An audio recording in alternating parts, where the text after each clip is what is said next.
লীগ একটা খুনি দল, আছে সন্ত্রাসী দল, চাঁদাবাদীর দল, বিদেশের টাকা পাচারকারী দল। এদের কাছে দেশ নিরাপদ ছিল না, আগামীতে যদি পুনর্বাসনের থাকবে না। এদের বারবার বলেছি অবশ্যই এদের নিবন্ধন বাতিল করতে হবে। কেউ এদেশে রাজনীতি করতে পারবে না।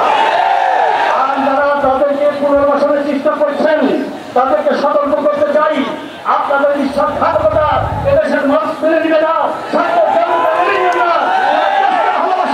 দেশের মঙ্গল কামনা করে, জাতির মঙ্গল কামনা করে, বিশ্বাসঘাতকতা মেনে নিবে না।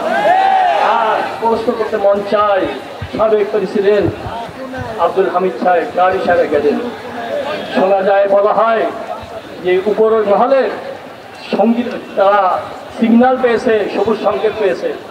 আমরা জানতে চাই উপর মহলের কারা, কোথায় কেন ঘাপটি মেরে আছেন তারা। এইভাবে যারা যা অপরাধী তাদেরকে বারবার করে দেশে সরিয়ে দিচ্ছে, দেশ থেকে সরানোর ব্যবস্থা করছে।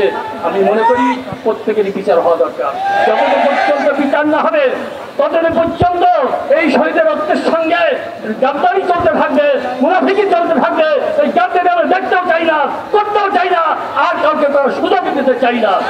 তাই আমার আপনারা দেখেছেন, যখন দেশের স্বার্থ বিরোধী, বিশেষ করে মানুষের অধিকার বিরোধী কোনো অবস্থান তৈরি হয়, সাথে সাথে এদেশের ছাত্র জনতা ময়দানে নেমে এসেছে এবং আজকেও নেমে এসেছে।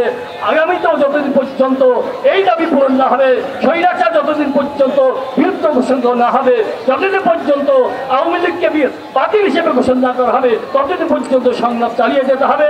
ইসলামী আলো বাংলাদেশ সবসময় ছিল, আগামীতেও থাকবে ইনশাল্লাহ।